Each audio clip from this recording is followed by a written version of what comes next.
This episode of Island Survival was originally recorded on November 17th, 2023. At that time, I still did not have a proper mic setup, so all sound came from the game and any communication was conveyed through signs or eventually the chat bar. Hopefully, this edited video will be enjoyable. We'll start off with a couple of achievement points, firsts for the island, and then move on to some reconstruction and resource gathering. I didn't really have an intention to do voiceover for all of my recordings, but with this episode, I wanted to take a little time and comment on the things I was building and to share the aesthetic ideas that I wanted to keep with while working within the constraints of the rules for island survival that I had placed.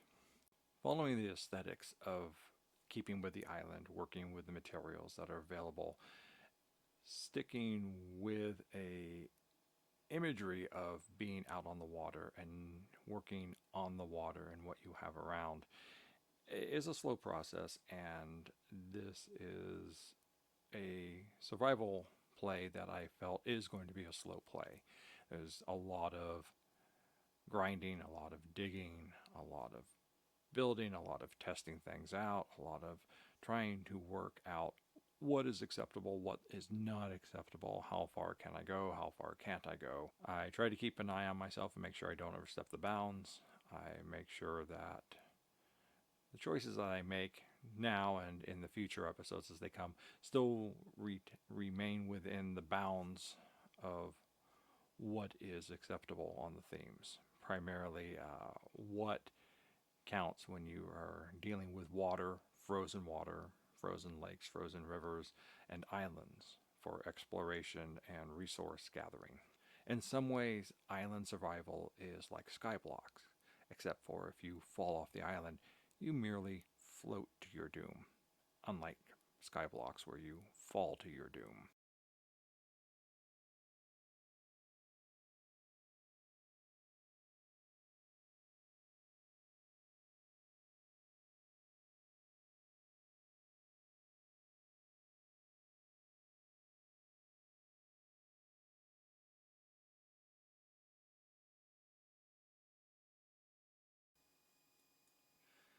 About this time, I achieved two personal goals for the island. The first was I had raised enough cattle to harvest.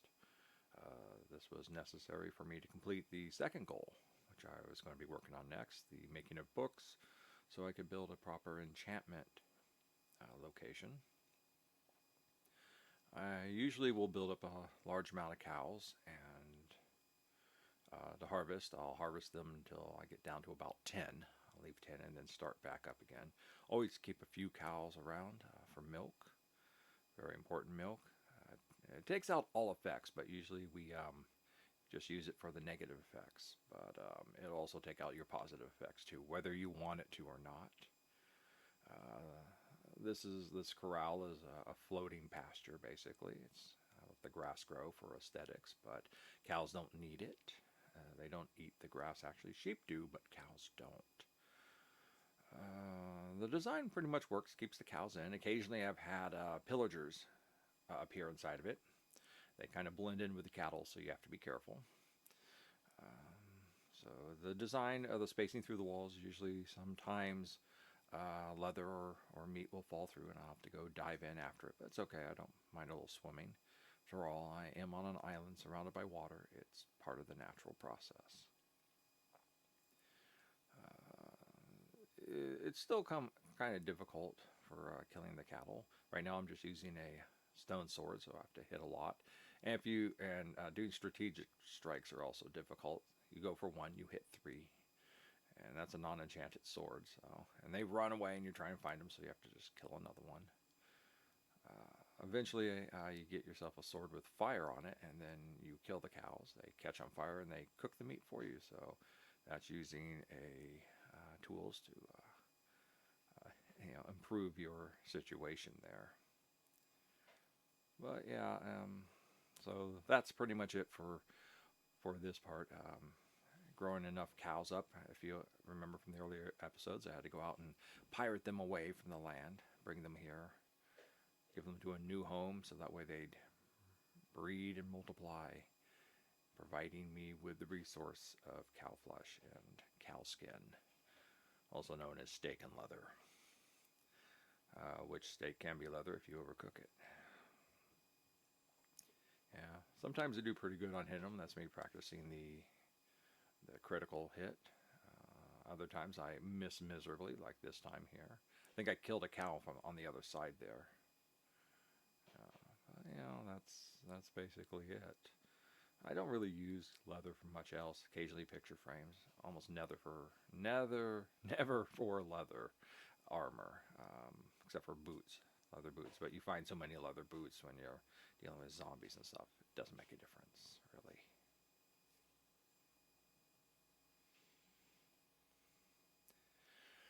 And of course, once I got my leather and my books made, my bookshelves made, it was time to create my little enchantment alcove here, just off the side of the storage room.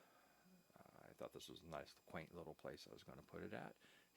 Kind of square, everything up, So put it on in here, get my first enchantments. I had managed to get up enough levels to make some good enchantments. At least I hope so. I didn't really have much to work with to begin with. Just kind of square it out, rectangle it out, and get those bookshelves in place. Get the enchantment table in place. So that's a big achievement. Your first enchantment table to make your first enchantments to give you that edge. That's what I was hoping for.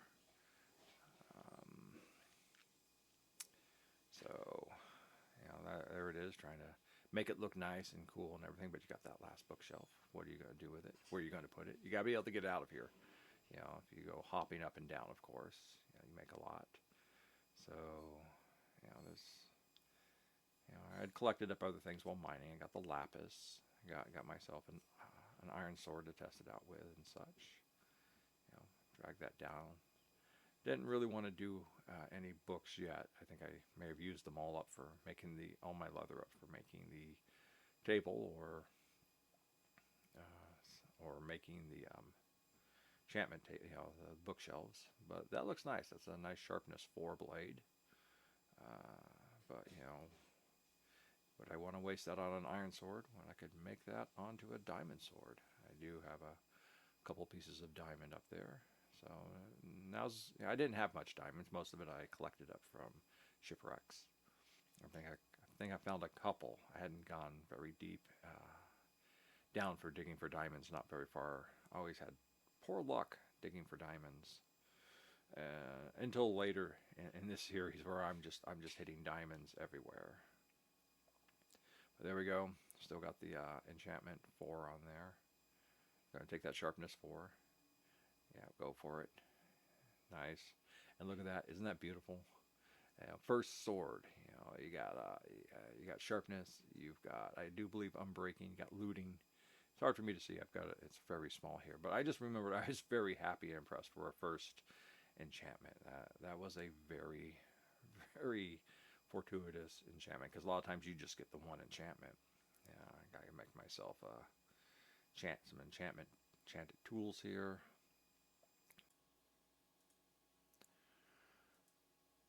The primary thing that I went for this section was I wanted to expand out the farm. I needed more farmland. I wanted to grow more potatoes, more carrots. I had enough to do it, but I needed more farmland. And for my first world, I did a lot of underground farming. I built underground farms, and those farms, they needed light. Everything needs light, and you want 24-hour light.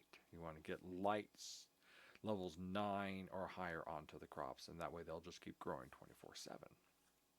So you have to place the light in the ceiling when you're underground, so that it's spread out properly and everything gets the amount of light and you're not over torching, not wasting the resources.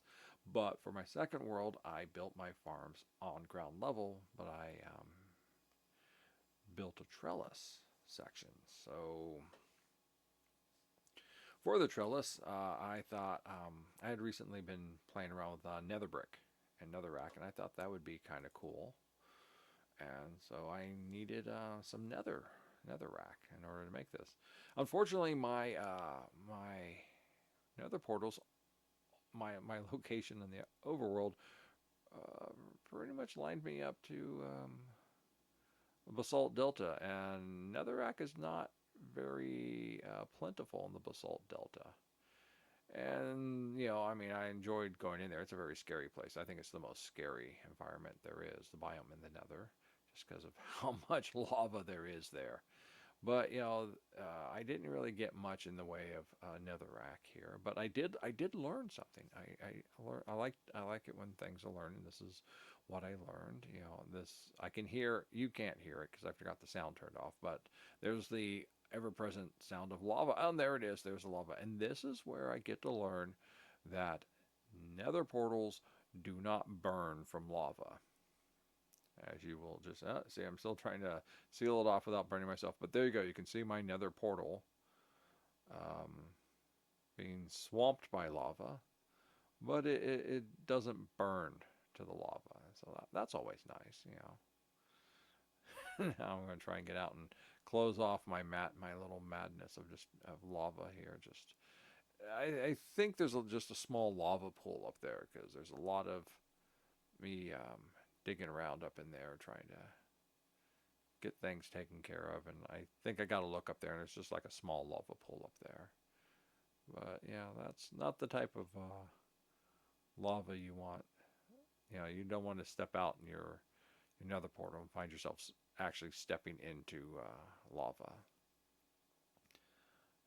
IBX Toy Cat had done I think it was him. He done a video on the worst possible starting locations, and one of them is you just step through and you immediately are stepping into lava or something and dying. So I think those are all bedrock. Bedrock is not as tightly coded for its seeds as Java is. So they come up with, they get some really weird and some really cool map seeds, but see, I think there's lava back there. Yeah, there it is. There's the lava back there. It's coming back again. It's me dancing with lava, flowing down nice nether lava, which flows like water. It's an interesting effect, the nether lava. But I was in there trying to get netherrack so that way I could build nether bricks, so that way I could build a trellis, a high spanning trellis to do light from. And so it was not going that well. Oh, there I go again. I can't seem to help myself. Can't seem to help myself trying to get lava out. But the lava pool's on the other side there. See, this is a very difficult biome to get through. I suppose I could have tried towering up and see if there's enough down there that I could deal with. But things were already bad enough going as it was, and I just did not want to deal with it. I mean, no matter what world I'm running and how far I'm along, the basalt delta is not the place I want to be playing in. Which is funny, as we go along later on, I will have to, one of my big projects is going to be dealing with the basalt delta and going in and having to do some very major lava focused work in there. So that's still coming up. I mean, we're only on episode 14 right now, and I'm currently up to episode, 54. I've slowed down my projects and recording while I'm trying to get editing done here, but there will be a massive, major project in the Basalt Delta in order to work with one of my other projects. And I normally wouldn't do anything like that, but it seemed kind of cool. So I'm going to work on that and hopefully survive it. I really don't want to die. It's no one wants to die out there, but I'm only playing survival mode and not doing hardcore, but you know, still, you die, you lose all your cool stuff. You have to start all back over from the beginning, which is okay in some ways, if you've got the resources to do it. I don't have as much diamonds, but that's just kind of the way it goes. So me moving around slow. Might edit this one up a little bit more, make it a little bit faster, cut down some of my babbling here. So, but that's that. And so that is my lesson that nether portals don't burn. Unless you throw fire in it and then that shuts it off. So with a poor selection of gathering netherite, I had to go netherrack. There's only one other place I could currently go to get it, and that is going to be coming up, and as we will see once I get this all taken down.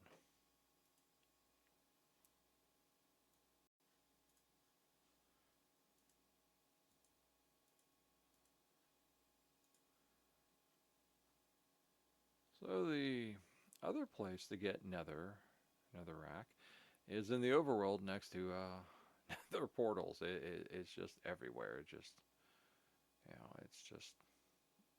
there for the taking. Of course, there's always something around that wants to get in the way of it, but there's a lot there to, I've gone in and just cleared entire portal areas out and gotten stacks of it. But they're it's not the greatest thing, and there's always someone there that wants to bother you. They want to come in, they want to stick their nose into what you're doing, and our gurgling neighbor is no exception. He wants to come and stick his nose into it. There he is. He's popping his head up. Hey, what are you doing? What are you doing there? Are you messing with the portal? Yep, I'm messing with the portal. Hey, have I shown you my iron sword? Or that's a stone sword. It might be hard to tell. I think that's an iron sword. As you can see, it takes a lot to take out a drowned with an unenchanted sword. That is what is known as the challenge of Minecraft. Killing mobs with inefficient weapons. At least he was nice enough to give me a copper ingot. But you can see the netherrack goes quite down. It's really kind of interesting to see netherrack, that's the portals that are out fully in the water, and see how the netherrack just kind of like drips down like wax in water is kind of how it looks. I always kind of thought that something happened in the nether. Netherrack isn't the normal natural material. Something happened that liquefied the matter of the nether, and it came kind of gushing through the portals. It's always been kind of I don't know why, but that I think is the great natural disaster of the nether, is that something happened and there's a huge liquefaction and it just came pouring through the portals and it broke and destroyed the portals all at once. So I don't know what caused it, but that's what happened. And of course now I've got another problem here. I got another visitor who's starting to pop up. This one's a little bit more interesting. Just the way that the interaction goes. So I figured I'd share this one, So easy deal with the drowned, and here comes, oh, there it is, arrow in the ass. There goes another one. There he is. Visitor skeleton. Trying to kill him out, and there he goes, way through the portal. It's like, really, because portal side, he's not going to despawn. He's going to stay there and wait for you to come through. So I figured I'd take care of him. Now I've got the iron sword in hand because I want to take care of this quick. So I think I was doing stone sword before, and out. Gets me again. I'm not doing too well here. But that's that. So with all my everything done, I decided to go back through and just dig the hell out from underneath this thing and just get it all cleared out. But this was not the first time I've cleared out a portal underneath.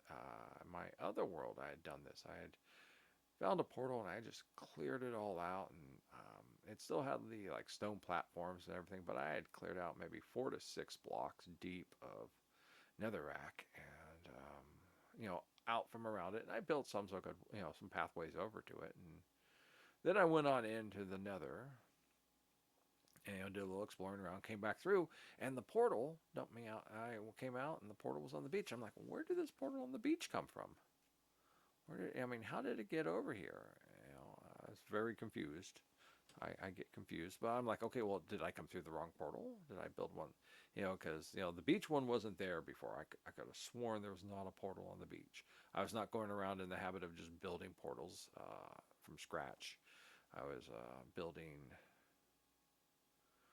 rebuilding damaged ones. So I thought about it, and I went back through, and it was the portal that I came through, and then once again it dumped me back out at the beach portal. So my best guess is that I had cleared out so much ground space from underneath the portal that the game decided that the portal was no longer safe to go to, and made another one close by. That's the only thing I can think of. So what I got into the habit of doing is, if I'm clearing this stuff out, I'm going to fill it back in, because I want the portal to stay safe and stable. So that's it's a time process. I know it's probably a superstition. There's probably another explanation for it. Somehow maybe I forgot that I built a second portal nearby, because I was doing exploration and I'm finding portals and I'm rebuilding them. Mostly it's to see where they take me out at. But that's why I went through all this. This is why, because of a superstitious effect encounter, whatever you call it, an instance where weird things happen because of what I did, and so now I'm, making sure it does not happen again. This is all, this is all in the pursuit of rebuilding, of expanding out the farmland that I want to do. So this, once again, as we can see, it is a limited resource. You can't make netherrack. That's it. It's there and it's gone. Once you use it, there's no going back.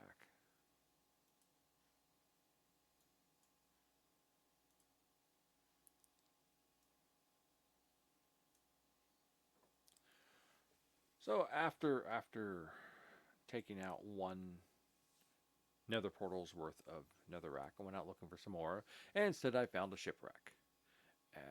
This one's not just surprising, but it was a shipwreck found at night, and that always makes things more interesting. And this is I think this is the foundations for a great B-grade horror movie. Nightmare Ship, I think, is what I called it. The lone, someone's like off in the wetlands, and they find this abandoned ship and they go out to explore it. And the first thing that comes up, of course, is the drowned crewmen. The zombie sailors from up out of the water come on up. And they're like, "You're disturbing us." And it's just like, oh, horrible things. Of course, you got like 5 to 7, teens, young adults. So a couple of them get pulled down. They get eaten. This is a movie. So trying to survive. But and it's a slow go because I don't have a good cool sword yet. I know I did that enchantment. You saw that, but that's later on. I did that after all this. So, but I want to get through the exciting part first before getting into the boring part and trying to deal with things. But the trouble is you're disturbing the ship, and the demons come out to get you. They come flying in, the horrific sky demons. They come flying in with their horrible glowing eyes, grabbing your friends and carrying them off into the night sky, doing demonic things to them or whatever it is. It's you know, many many scenes for doing you know uh, gore kills and things like that. And I have to say, in general, fighting the phantoms with a low damage sword, I should have really switched over to my iron sword, but I think I wanted to use up my stone sword. Just get rid of it, put it to good use. And the phantoms currently are all coming at me from different directions, so they're kind of hard to get in there. So this would be the great fight scene, climatic battle of the movie. You're fighting for your life as the demons come sweeping through, taking the teens, the horny drug using teens off one by one, except for the virgin, because the virgin always survives. And as we're Minecrafters, we're gamers, so we're nerds. We're going to survive. Because we're smarter than the average school jock. You know, we watch the horror movies, we watch the sci-fi, we do building games. So after this, I went off searching some more, and I found another ship and I marked it. But the sun was setting, and I decided I just couldn't go anywhere for safety, so I built my own safety.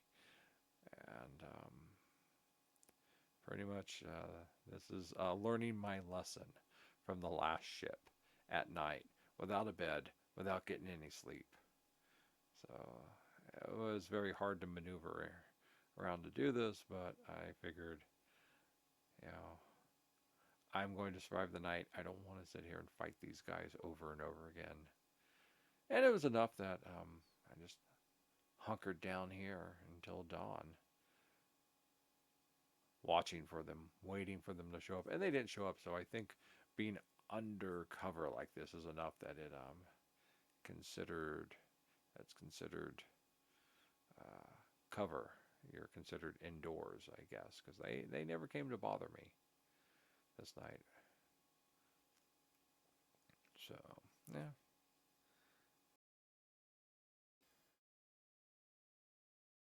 So the original choice design and colors was I wanted something to contrast with the blue of the water, so I chose diorite.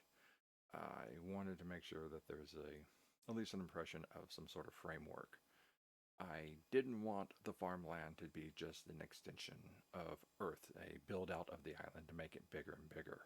I wanted to keep to the sense that the amount of natural land was restricted, and anything I had to do pretty much was a build out from the land, either artificial land masses like the farms, or just small build up of the shore in order to raise it above water level. For these, I wanted the idea of kind of a floating farm plot. Um, like I said, I used the diorite as a contrast to the blue of the ocean. I used the granite because I had granite, and truthfully, there's almost nothing to do with granite. It's kind of an obnoxious color. Um, but I thought it would be good to kind of make it a linking brick, a linking connection between the two frameworks. Uh, it doesn't really give the impression, much of an impression of a floating land, but it's what I had to work with at the time. If I went back and did it, I probably might use birch logs. At least that would kind of give the sense of, well, it's floating because you got a bunch of wood and wood floats. Or I might go underneath sometime and build some type of pontoon system so it looks more like it's an actual buoyed um, hydro farm setup. But until then, this was the basics.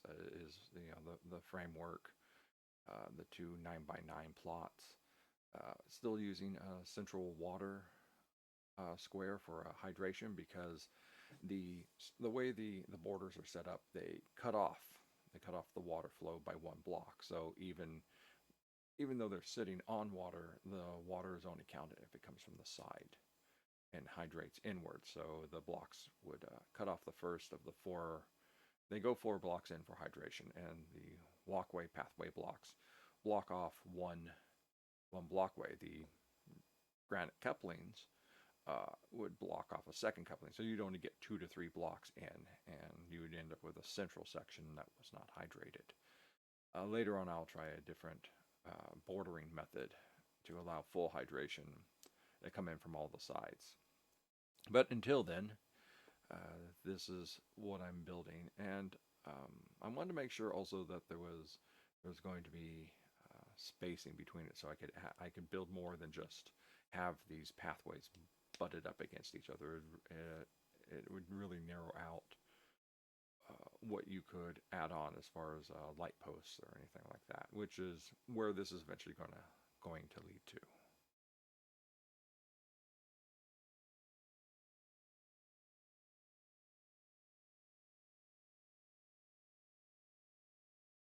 As I said, I wanted to use the linking points to help keep the pathways clear, so nothing would run in. I really like the look of the nether brick. It in texture, it just stands out more than just using cobblestone or granite or diorite, anything like that. The only thing you'd get would be like if you did like deep slate brick wall post or stone wall post, but I didn't like those colors that much. Deep slate has a lot of that ashy, shadowy color to it, and I wanted something a little bit more vibrantly contrasting to the other two colors. Something very dark, and just it would stand out better with the diorite. The hopes would be that I was going to build. I'm building a trellis system, as I mentioned earlier. The trellis basically will run over, and you would have lanterns hanging at certain strategic points along the way. Trying to get the right image though, so it doesn't look kind of crappy, is a different matter. Also, trying to build fence posts up on a high point is difficult. I guess these are technically wall. The fence posts, I didn't use fence posts because they're rather thin, and I wanted something a little bit thicker, something that is a little bit more sturdy. Brick's nice. It gives a very sturdy post look. I don't know how well that would fit with the contrast of being built onto a floating pontoon connection system there, but it's kind of a mix between concept and colors and looks. The only trouble with is once I start putting put the top line in, which is where the lanterns and hang, the wall pretty much ended up looking like a wall. It's just a huge stretching slab. I like sometimes when the walls breach off from the side, they have a nice T or X look to them, but I couldn't really manage it with what I had here with another brick, and instead I just ended up having runs of slabs, and it was too bricky, too dark. Almost felt like it was drinking up the light, which is strange if you compare it to deep slate, which does seem to drink up the light, but also leaves with those skull face impressions in the walls, and I definitely didn't want that for my farm.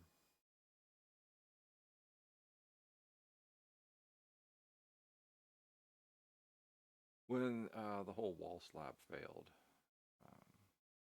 I was hoping to try some way to. I thought it might look good. You have slab, wall post and fence posts connected, a nice black and white, dark and light coloration. But of course, fences don't link up to walls, which is just kind of a shame. I think it would be a nice connecting fit. You could do some pretty interesting build designs using walls and fences connecting together. So with that not working, I'm doing my best to figure out how am I going to make this look. Right now I think I'm using oak here, I think. Not sure if I actually like the oak coloring either. It's not working out well. And of course, overall, the everything's too low. once you hook a lantern to that, you're going to run into it. And unlike a torch, a lantern is a solid block. You can't walk through them. So when it comes time to harvesting everything, there's not going to be, you're going to be running into things and stuff. But for the time being, I'm just trying to figure out how I want this thing to look. And it's not going too well. Trying desperately to figure it out. And I just don't want a bunch of floating stabs in the air or blocks. It's just not cutting it. It's kind of a shame I couldn't do better and more with the nether brick, because I went through so much effort to go get it and had to deal with the horrors of the basalt delta and drowned and annoying skeletons. But still, the whole thing, the trellis is a nice look. I've grown up in wine and orchard country, so the outdoor arbors and overhangs for vine flowers and stuff. It's something, an image I've grown up with, and I think it has its own kind of particular quaint look. I'm not too sure what I would call it. And it's just trying to achieve something like that without it looking like someone's just stuck a bunch of fences up overhead. I always found a little bit difficult. I did try to build a full overhead trellis with fencing for the sheep. That didn't quite come out the way I wanted it to. I tried. I did try to see how it looked. It didn't look very good. So, and still I've got these standing stabs, and they're not, exactly what I would want.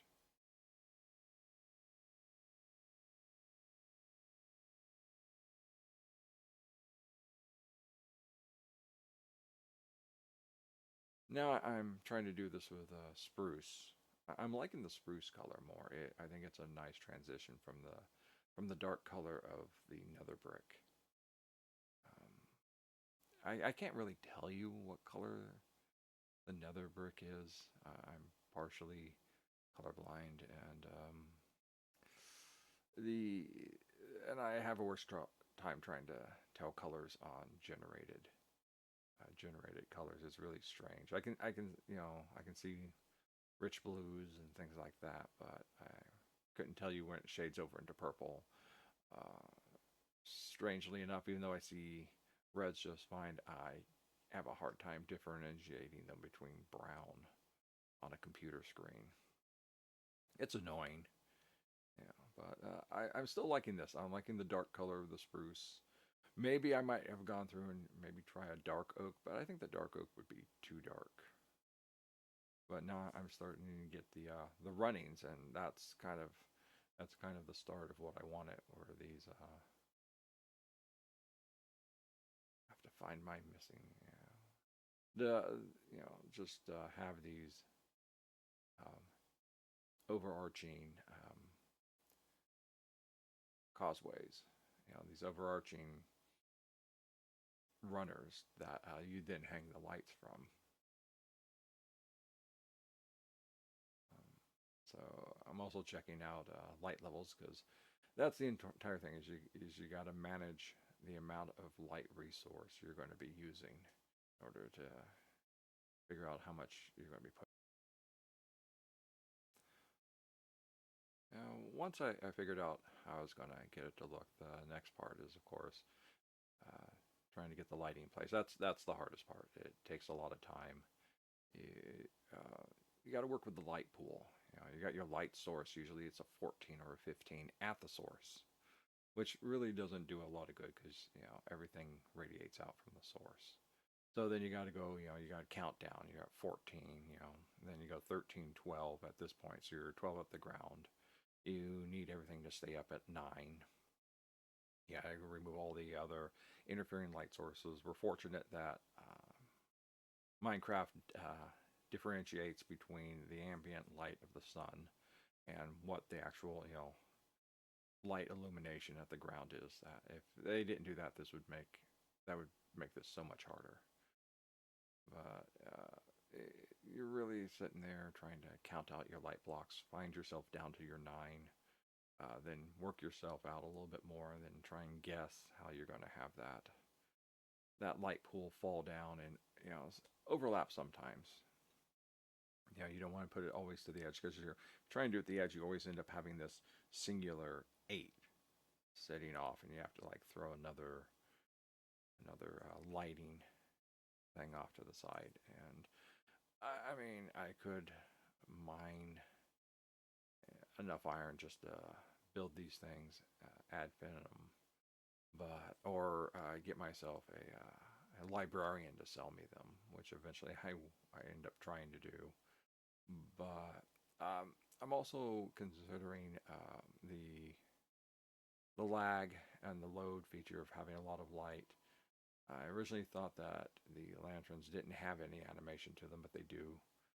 So there's a slight flicker to them. Anything that changes the color adds to that load. So I try to keep my usage to just the amount that I'm going to need without over flooding everything.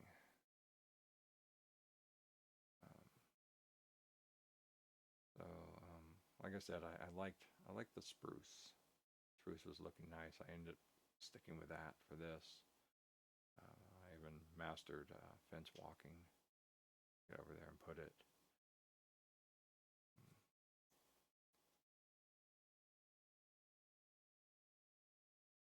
Yeah, mastered fence walking, so I could get up there and just put the stuff along. Of course, I'm running out of spruce, and I've got so I switch over to oak. It's better just to kind of get into place for now, so I can see what I'm building, what I'm working with, and then I can go through and fix things up later. One thing I do like about the use of the fence is that you can do this offshoot. I like the T ability to come off to the side like I have over there between the two farms.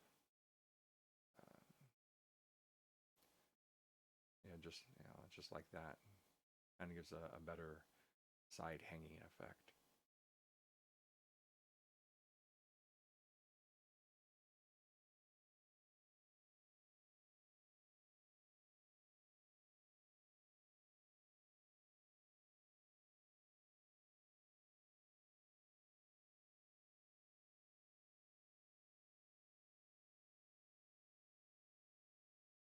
I pretty much wore myself out for episode 14 trying to build what I had already built. So I finished it up on episode 15, and I just decided it'd be better to put it all together and show the final results. I spent a lot of time, went out and got spruce. I decided I wanted to just stick with the spruce, and I like the.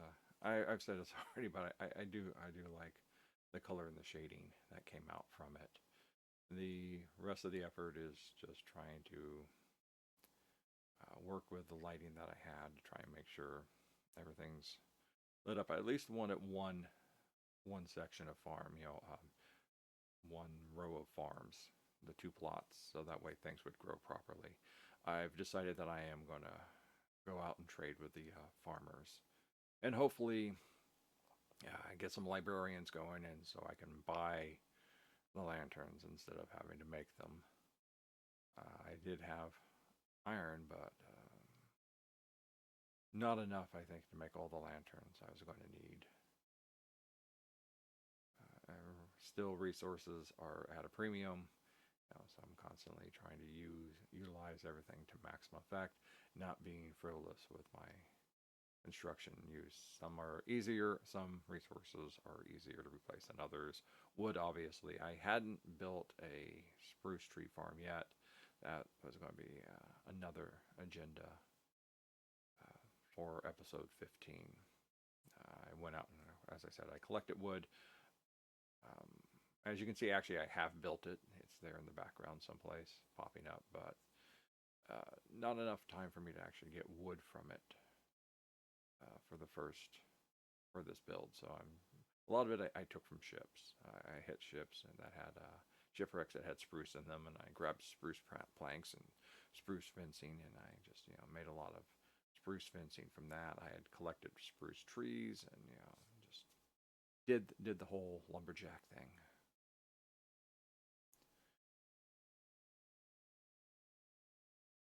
Unfortunately, I won't have enough lighting to light everything up this time. It'll take me a little while to get this all up and functioning properly. A lot of it will just be left to normal daylight growth cycles, which is okay because I'm not standing there farming them 24/7. I'm not using an automatic farming system on this. I prefer the manual harvesting. It's just kind of nice running along with a hoe and just whooshing everything up. But very dark out over here, and so even with the torches, you just go up to the night sky and it's dark.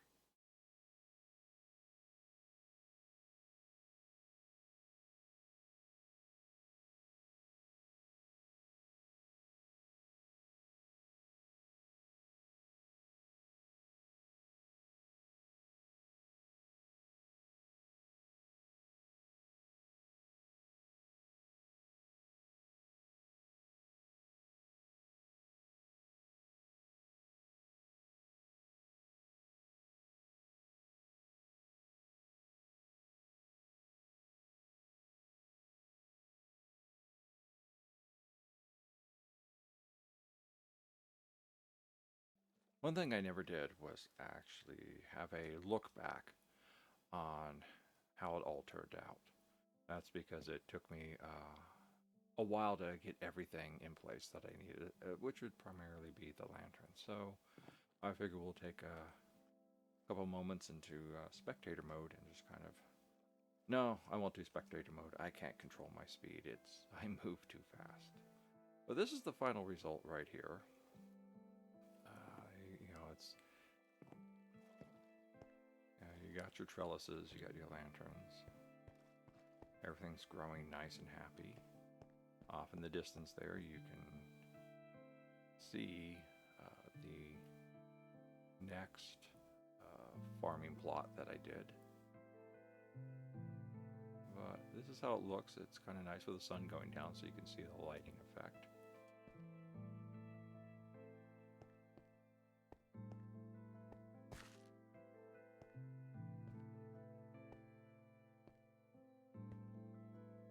So maybe I will go into a little spectator mode.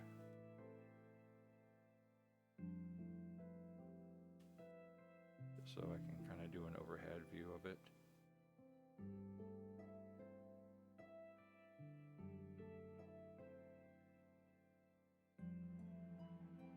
I don't know how everyone else does it when they're in spectator mode. They seem to move so easily, but overall, I'm happy with the look. I'm happy with the functionality. I mean, it would have been nice if the fencing had... You could do more with fencing. Different wood types would also give different fencing shapes. But it is, we have what I have, and I'm pretty happy with it. It does the job. Everything grows well.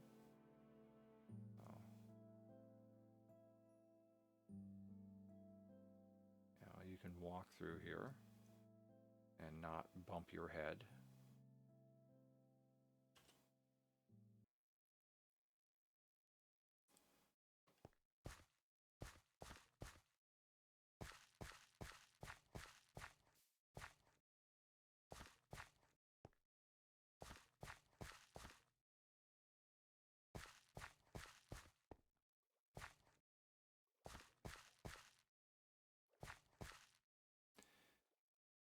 I considered taking out the unused ones, but the gapping would be too much, so I left them in. I like it still, and it kind of gives some symmetry, and without being